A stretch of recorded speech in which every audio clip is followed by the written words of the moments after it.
जब अमेरिका ने ईरान पर एक खतरनाक हमला किया और इमाम खामनाई को शहीद कर दिया। लेकिन क्या आप जानते हो कि अमेरिका और ईरान की ये जंग आज से 200 साल पहले ही डिसाइड कर ली गई थी? और यहाँ तक कि जिस दिन ये अटैक हुआ था, इस दिन का डोनाल्ड ट्रंप से एक खास कनेक्शन है। लेकिन आखिर अमेरिका और ईरान की ये दुश्मनी शुरू कहाँ से हुई, और आखिर क्यों ईरान इमाम मेहदी के लिए इम्पोर्टेंट है? जब शाह रजा पहलवी को ईरान का बादशाह बना दिया गया। शाह रजा पहलवी इसराइल और अमेरिका का एक पपेट था। इसे ब्रिटेन और अमेरिका ने ही ईरान का बादशाह बनाया था, और वो ईरान को एक इस्लामी कंट्री से हटाकर एक मॉडर्न वेस्टर्न कंट्री बनाना चाहता था। इसने बादशाह बनते ही ईरान को बदलना शुरू कर दिया। इसने ईरान में लिबरल कानून लगा दिए, जैसे कोई भी शराब बेच सकता है, औरतें जैसा मर्जी चाहें लिबास पहन सकती हैं, और मूवीज और दूसरे वेस्टर्न कल्चर को प्रमोट करना शुरू कर दिया। इसके अलावा इसने इस्लाम के लॉज पर पाबंदियां लगा दी थी, जैसे कि औरत हिजाब तक नहीं पहन सकती। यानी कि इस इंसान ने इस्लाम को हटाकर इन यहूदियों का कानून ला दिया था। लेकिन जब ये ईरान का बादशाह बना तो इसके कई साल बाद 1941 में ईरान के हालात ठीक नहीं थे, क्योंकि इस वक्त ईरान में ऑयल क्राइसिस चल रहा था और शाह रजा की हुकूमत भी काफी अनस्टेबल थी। इसके 8 साल बाद एंट्री होती है मोहम्मद मुसद्दक की, जो कि शाह रजा पहलवी को हटाकर 1951 में ईरान का प्राइम मिनिस्टर बन गया। ये ब्रिटेन और अमेरिका के सख्त खिलाफ था। इस वक्त ईरान की एंग्लो ईरानियन ऑयल कंपनी पर ब्रिटेन का कंट्रोल था। इसने इस कंपनी को ब्रिटेन के कब्जे से वापस ले लिया और ये ब्रिटेन और अमेरिका के खिलाफ खड़ा हो गया, जबकि शाह रजा इनका पपेट था। ये देखकर इसकी हुकूमत में आने के 2 साल बाद 1953 में CIA और MI6 ने ईरान में घुसकर एक ऑपरेशन किया, जिसे ऑपरेशन एजैक्स कहा जाता है। इस ऑपरेशन में उन्होंने मुसद्दिक को पावर से हटाकर शाह रजा को वापस से ईरान का प्राइम मिनिस्टर बना दिया, और फिर से हुकूमत शाह रजा के अंडर आ गई, और ईरान फिर से अमेरिका का एलाई बन गया, और दोबारा से ईरान में वेस्टर्न रिफॉर्म्स लाना शुरू कर दिए और इस्लाम को अपनी पीठ पीछे डाल दिया। इसने अपनी हुकूमत बचाने के लिए एक सीक्रेट पुलिस बनाई जिसका नाम था सावाक, ताकि दोबारा से कोई इसकी गद्दी न छीन सके। और फिर 1970 में ऑयल की कीमतें बढ़ गई, जिससे ईरान की इकोनॉमी भी बूम कर गई, और इस तरह हुकूमत के पास पैसा आने लगा, जिससे हुकूमत में करप्शन होने लगी और गवर्नमेंट ऑफिसर्स अय्याशी की जिंदगी गुजारने लगे। लेकिन ये सब एक इंसान गौर से देख रहा था, जिसका नाम था खुमैनी।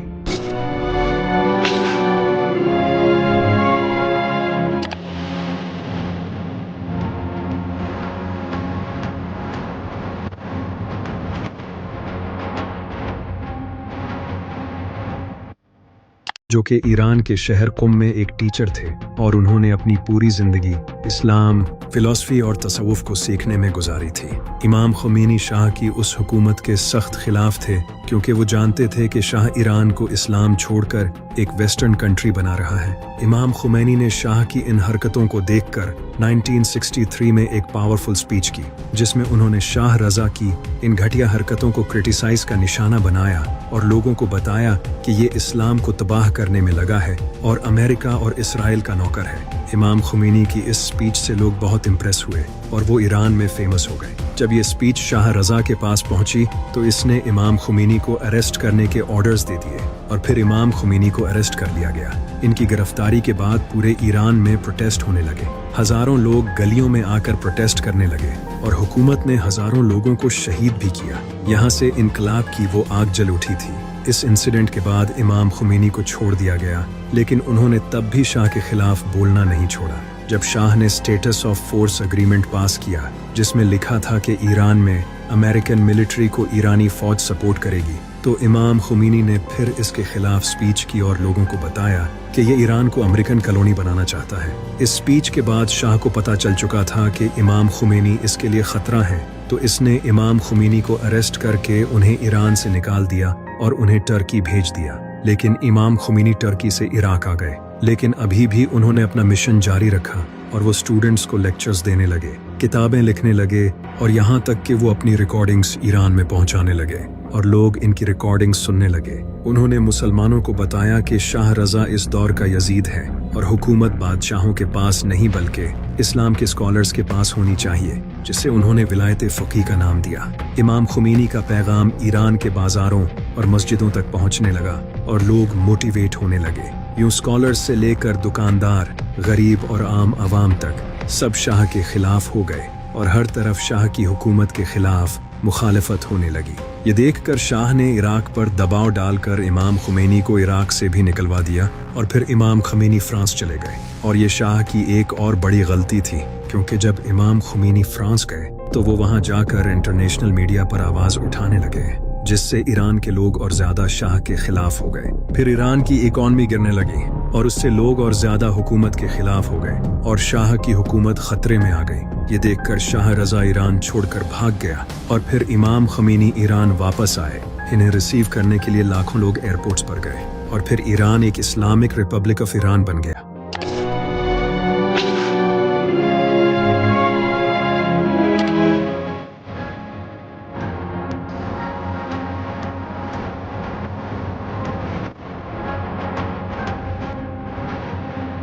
इमाम खुमैनी के पावर में आते ही उन्होंने अमेरिका को शैतान करार दे दिया और ईरान में शराब बेचना हराम कर दिया। इनके इस फतवे के बाद ईरान के लोगों ने खुद अपने हाथों से कई लीटर शराब बहा दी। ये सब देखकर अमेरिका और ईरान के दरमियान टेंशन्स बढ़ गई, क्योंकि अमेरिका कई सालों से शाह को सपोर्ट कर रहा था और इसके जाने के बाद अब ईरान उनके हाथों से निकल चुका था। जब शाह रजा ईरान छोड़कर अमेरिका गया तो इससे ईरान के लोगों में गुस्सा और ज्यादा बढ़ गया, क्योंकि इन्हें डर था कि कहीं पहले की तरह अमेरिका शाह को वापस से ईरान का प्राइम मिनिस्टर न बना दे, जैसा कि उन्होंने 1953 में मुसद्दिक के साथ किया था। ईरान के लोग शाह को ईरान के हवाले करने की डिमांड करने लगे। उन्होंने ईरान में अमेरिकन एम्बेसी पर हमला कर दिया और अमेरिकन स्टाफ को पकड़ लिया और इनके बदले अमेरिका से शाह को वापस लौटाने की डिमांड करने लगे।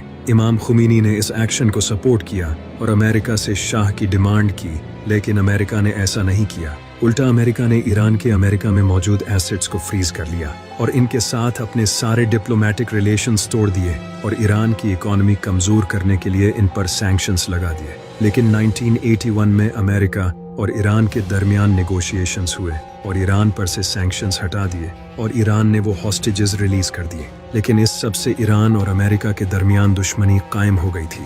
लेकिन ईरान के आसपास के कंट्रीज जैसे इराक, सऊदी अरब, कुवैत और दुबई, इन सब कंट्रीज के लीडर्स को अपनी हुकूमत खतरे में नजर आने लगी, क्योंकि इन्हें खतरा था कि कहीं ईरान की तरह इनके लोग भी इनके खिलाफ खड़े ना हो जाएं। इन्हीं में से एक इंसान था जिसका नाम था सदाम हुसैन, जो कि इराक का लीडर था। इसे भी अपनी हुकूमत खतरे में नजर आने लगी, क्योंकि इराक की मेजॉरिटी पॉपुलेशन शिया थी और सदाम हुसैन की हुकूमत एक सुन्नी हुकूमत थी।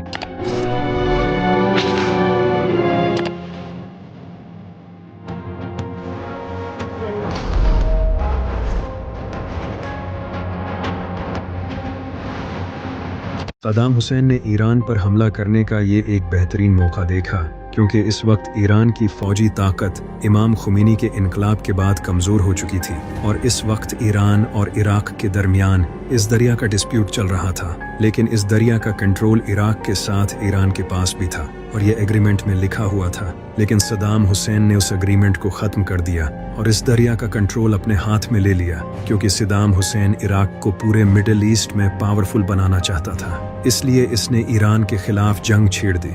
इसे लगा ये जंग कुछ हफ्तों में ख़त्म हो जाएगी, लेकिन ऐसा नहीं हुआ। इमाम खुमैनी ने डटकर मुकाबला किया और ये जंग 8 सालों तक चलती रही। जब ये जंग शुरू हुई तो अमेरिका ने ईरान से बदला लेने के लिए इराक को सपोर्ट किया। अमेरिका ने इराक को हथियार दिए और इनकी हर तरह से मदद की। अमेरिका के अलावा दूसरे अरब कंट्रीज जैसे सऊदी अरब, कुवैत और दुबई ने भी इराक की मदद की, क्योंकि वो भी ईरान की बादशाहत को ख़त्म करना चाहते थे। उन्होंने इराक को बिलियंस ऑफ डॉलर्स देकर इसकी मदद की। यानी एक तरफ ये सब थे और दूसरी तरफ सिर्फ ईरान। सदाम हुसैन ने ईरान के खिलाफ केमिकल वेपन तक यूज़ किए, जिन्हें यूज़ करना जंग के कानून के खिलाफ है। लेकिन इस सब के बावजूद इराक को कुछ हासिल नहीं हुआ। 8 सालों तक ईरान और इराक एक दूसरे की सरजमीन पर कब्जा नहीं कर सके और लाखों लोग मारे गए। फिर ईरान ने यूनाइटेड नेशन का सीज फायर कबूल कर लिया और ये जंग रुक गई। इस जंग के बाद अमेरिका ईरान पर तरह तरह के इल्जाम लगाने लगा, क्योंकि ईरान फिलिस्तीन और लेबनान को सपोर्ट करता था।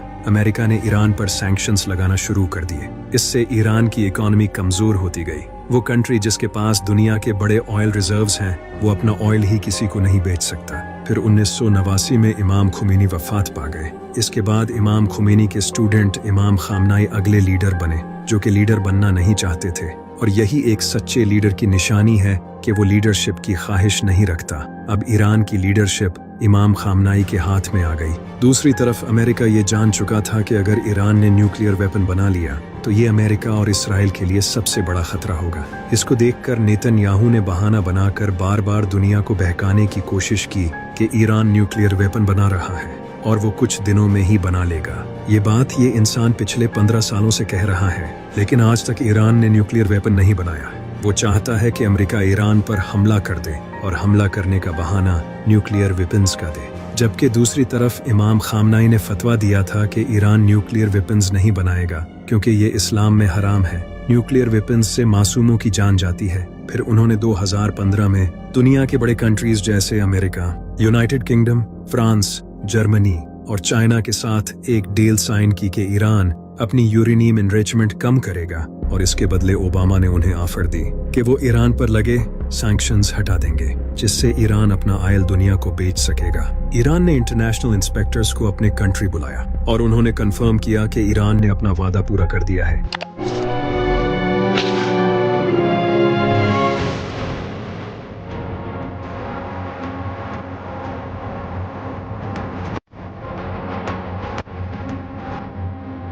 लेकिन 2018 में ट्रंप अमेरिका का प्रेसिडेंट बना और इसने इस एग्रीमेंट को ही खत्म कर दिया और फिर से ईरान पर और ज्यादा हैवी सैंक्शंस लगा दिए, क्योंकि ये यहूदी चाहते ही नहीं कि ईरान पर सैंक्शंस हटे। उन्हें सिर्फ ईरान चाहिए, क्योंकि इसराइल पूरे मिडिल ईस्ट को अपने कब्जे में करना चाहता था। ईरान और इराक की जंग के बाद अमेरिका ने इराक पर हमला कर दिया और पूरे इराक को जंग का मैदान बना दिया और सद्दाम हुसैन को मार गिराया। अमेरिका ने दुनिया को ये बहाना लगाकर इराक पर हमला किया था कि इराक के पास न्यूक्लियर वेपन्स हैं जो कि पूरी दुनिया को खत्म कर देंगे, लेकिन बाद में पता चला कि ये सब झूठ था। इराक में कोई न्यूक्लियर वेपन्स नहीं निकले, यहाँ तक कि डोनाल्ड ट्रंप ने खुद ये माना था कि ये सब झूठ था। इन्हें बस इराक को अपने कब्जे में करना था। अमेरिका आज ये बात मान चुका है। इसी तरह अमेरिका ने सीरिया में रिजीम चेंज किया और वहां अपने पपेट जौलानी को बिठा दिया, जो कि अलकायदा का मेंबर था, जिसके सर पर अमेरिका ने इनाम रखा हुआ था। आज जौलानी अमेरिका को ईरान के खिलाफ सपोर्ट कर रहा है। यही सब अमेरिका ने लिबिया के साथ किया, जहां कजाफी को मारकर इसे भी अपने कब्जे में कर लिया। इनके अलावा सऊदी अरब, कुवैत, बहरीन, ये सब मुस्लिम कंट्रीज तो वैसे ही इनके साथ हाथ मिलाकर बैठे हैं और वैसे भी इनके पास अपनी कोई खास मिलिट्री नहीं है। यहाँ तक कि इन कंट्रीज ने अमेरिका को मिलिट्री बेसिस दिए हुए हैं। तो ये पूरा मिडिल ईस्ट इस वक्त अमेरिका और इसराइल के कंट्रोल में है, सिवाय ईरान के। ईरान इस पूरे मिडिल ईस्ट का सबसे पावरफुल कंट्री है जिसके पास अपनी मिलिट्री है। अगर ईरान गिरता है तो पूरा मिडिल ईस्ट इसराइल के कंट्रोल में आ जाएगा। ईरान इसराइल के लिए बहुत इंपॉर्टेंट है, क्योंकि ईरान के बिल्कुल साथ स्ट्रेट ऑफ हॉर्मुज है, जहां से ऑयल यूरोप तक जाता है, और ईरान चाहे तो इस स्ट्रेट ऑफ हॉर्मुज को बंद कर सकता है, जिससे यूरोप में ऑयल प्राइसेस आसमान छू जाएंगी। इसके अलावा ईरान में ऑयल के बड़े रिजर्व्स हैं, जिस पर अमेरिका की राल टिपकती है। इन सब के अलावा ईरान ही पूरे इस्लामी कंट्रीज में वाहिद ऐसा मुल्क है जो कि अमेरिका और इसराइल की आंखों में आंखें डालकर खड़ा है और फिलिस्तीन को सपोर्ट करता है। अगर ईरान गिरा तो इसके बाद अगला नंबर टर्की और पाकिस्तान का होगा। नेतन्याहू ने ओपनली वीडियो में कहा है कि पाकिस्तान का न्यूक्लियर प्रोग्राम इनके लिए खतरा है। A militant Islamic regime from meeting up with nuclear weapons. The first is called Iran, the second is called Pakistan. और पाकिस्तान के डिफेंस मिनिस्टर इसहाक डार ने खुद ये कहा है, इनका जवाब पत्थर से देंगे इंशाअल्लाह, क्योंकि ईरान के बिल्कुल साथ पाकिस्तान है। पाकिस्तान के साथ अगला नंबर टर्की का है और ये बात टर्की अच्छी तरह जानता है। इनफैक्ट टर्की ही ने ईरान को इस हमले की खबर दी थी और वो नहीं चाहता कि ईरान इसराइल के कब्जे में आए, क्योंकि उसके बाद अगला नंबर उनका होगा। नबी सल्लल्लाहु अलैहि वसल्लम की हदीस है, जिससे पता चलता है कि इमाम मेहदी के ज़ुहूर से पहले कॉन्स्टेंटिनोपल मुसलमानों के हाथों से चला जाएगा, जो कि आज टर्की का शहर इस्तांबुल है। और ये बात टर्की भी अच्छी तरह जानता है, क्योंकि इसराइल के former prime minister Naftali Bennett ने खुद ये कहा है, A new Turkish threat is emerging. I want to be very clear. Turkey and Qatar have gained influence in Syria, and from here I warn, Turkey is the new Iran. और Turkey के साथ उन्होंने Qatar का भी नाम लिया है। इसीलिए टर्की नहीं चाहता कि इसराइल ईरान को फतह करे। टर्की के बाद अगला नंबर पाकिस्तान का है। रिसेंटली मोदी ने ईरान पर हमले के 2 दिन पहले इसराइल को विजिट किया था, जिसके 2 दिन बाद ईरान पर हमला हुआ।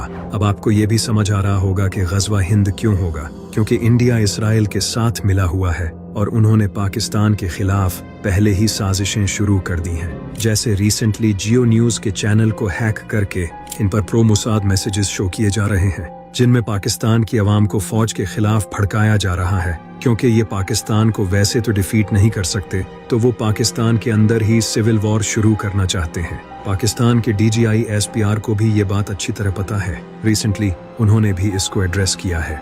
In the military, that Pakistan can become the next target. Absolutely no concern. और ये सब पहले ही से प्लान्ड है। 1801 में अमेरिका में एक इंसान पैदा हुआ जिसका नाम था एल्बर्ट पाइक, जो कि एक फ्री मेसन था। फ्री मेसन वो लोग हैं जो कि शैतान की इबादत करते हैं। ये इंसान शैतान की इबादत करता था और इसने इस सब का जिक्र अपनी किताबों में किया था। एल्बर्ट पाइक ने एक लेटर लिखा और इस लेटर में इसने 3 वर्ल्ड वॉर्स को प्रिडिक्ट किया। इसने बताया कि सबसे पहली वर्ल्ड वॉर रशियन सार को ओवरथ्रो करने के लिए की जाएगी, जिससे रशिया में कम्युनिज्म आएगा, और एग्जैक्टली ऐसा ही हुआ। इस लेटर के लिखने के 44 साल बाद वर्ल्ड वॉर 1 हुई।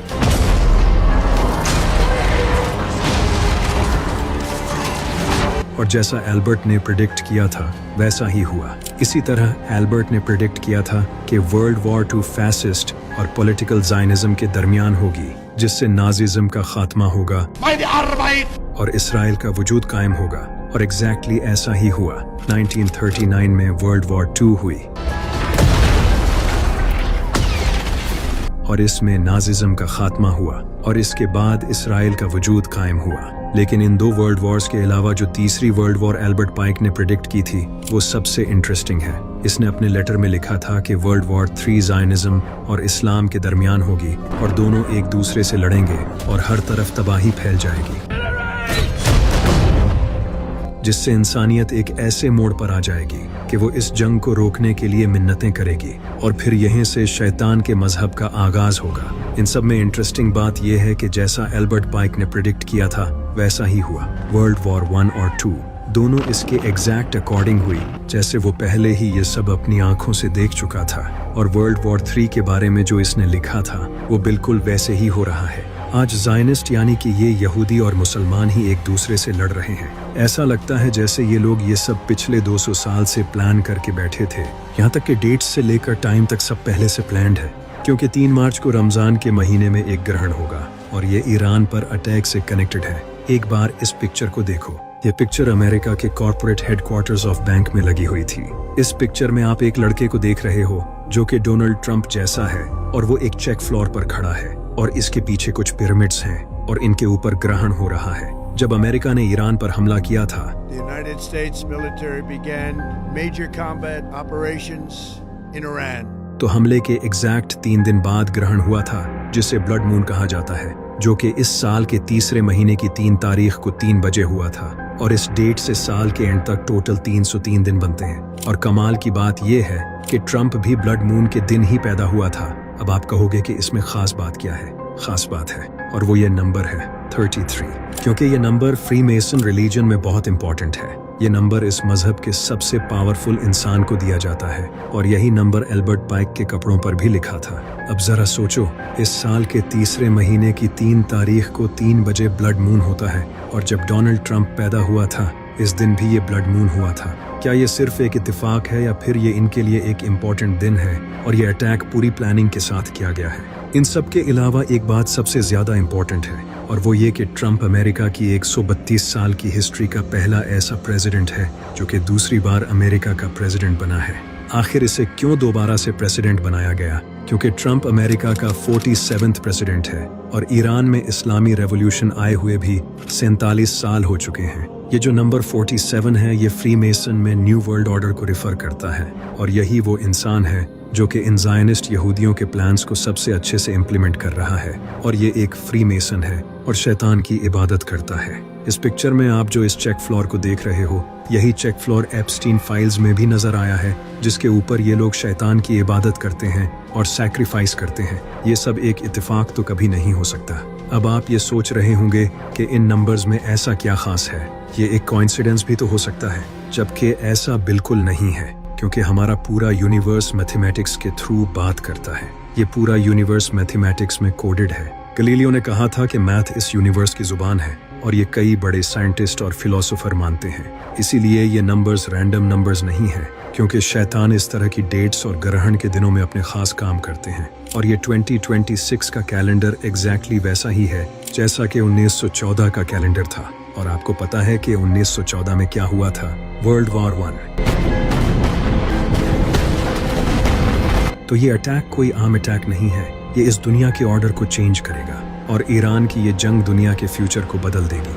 क्योंकि जब अमेरिका ने ईरान पर हमला किया था तो इसके बाद से ईरान ने इनका मुंह तोड़ जवाब दिया और पूरे मिडिल ईस्ट में अमेरिका के बेसिस डिस्ट्रॉय कर दिए। और अब अमेरिका को यूरोप से मदद मांगनी पड़ रही है। ये सब देखकर पूरी दुनिया जान चुकी है कि अमेरिका कोई इतनी बड़ी पावर भी नहीं है। अब तो मिडिल ईस्टर्न कंट्रीज सब अमेरिका से अपनी इन्वेस्टमेंट निकालने तक का सोच रहे हैं। ईरान ने स्ट्रेट ऑफ हॉर्मुज बंद कर दिया है, जिससे दुनिया का 20% ऑयल आता है। लेकिन इस जंग में शायद अब मस्जिद अक्सा शहीद हो जाए, क्योंकि मस्जिद अक्सा के नीचे टनल्स खोदकर इसकी बेस को इतना वीक कर दिया गया है कि अब ये एक नॉर्मल मिसाइल से भी गिर सकती है। और इसराइल शायद अब यही करेगा, वो खुद मस्जिद पर अटैक करके ईरान पर डाल देगा। और ये इनके रहबाए ने खुद कहा है, जो कि इसराइल के प्लान्स को ओपनली डिस्कस करता है। We don't know, maybe one of the missiles will hit Damascus and clear the place for the third Bet HaMikdash. सिर्फ यही नहीं, अमेरिका के सेक्रेटरी ऑफ वॉर ने भी ये कहा है। And there's no reason why the miracle of the reestablishment of the temple on the Temple Mount is not possible. और ये अब शायद ऐसा ही करेंगे, क्योंकि मस्जिद अक्सा के नीचे कई टनल्स हैं जो कि ये यहूदी कई सालों से बना रहे हैं, जिससे शायद वो इसे गिराएंगे। इसीलिए ये वॉर इनके लिए बहुत इंपॉर्टेंट है। ये जंग ईरान के खिलाफ नहीं है, बल्कि पूरे इस्लाम के खिलाफ है। और ये बात अमेरिका के सेक्रेटरी ऑफ डिफेंस ने खुद बोली है। Crazy regimes like Iran hell-bent on prophetic Islamist delusions. और ये वही इंसान है जिसके जिस्म पर काफिर का टैटू है, और आप अच्छे से जानते हो कि काफिर किसके माथे पर लिखा होगा। ये खुद दज्जाल का सबसे बड़ा सपोर्टर है। और ये जंग सिर्फ मुसलमान और यहूदियों के बीच ही नहीं है, बल्कि इसमें क्रिश्चियंस भी शामिल हैं, क्योंकि बाइबल में लिखा है कि क़यामत से पहले एक जंग होगी जिसे बैटल ऑफ अर्मगेडन कहा जाता है, जो कि जीसस और शैतानी ताकतों के बीच होगी। और इस जंग में जीसस एक बड़ी आर्मी के साथ एंटी क्राइस्ट के साथ लड़ेंगे, जिसे इस्लाम में दज्जाल कहा जाता है। इसीलिए क्रिश्चियंस चाहते हैं कि यहूदियों का थर्ड टेम्पल बने और दज्जाल इस दुनिया में आए, ताकि हजरत ईसा अलैहिस्सलाम भी इस दुनिया में आ सके। इसीलिए आज क्रिश्चियंस इन यहूदियों के साथ खड़े हैं। आप जानकर हैरान हो जाओगे कि अमेरिका अपने सोल्जर्स को ये कह रहा है कि इनकी ये ईरान के साथ जंग एक गॉड प्लान है, यानी कि वो ओपनली ये कह रहे हैं कि ये जंग एक मजहबी जंग है, और ट्रंप ये बात मानता है। रिसेंटली आप इसे क्रिश्चियंस के साथ दुआ करते देख सकते हो। तो ये जंग क्रिश्चियंस के लिए भी बहुत इंपॉर्टेंट है। इसीलिए ईरान आज तस्बीह का वो धागा है जो अगर टूट गया तो पूरी तस्बीह बिखर जाएगी।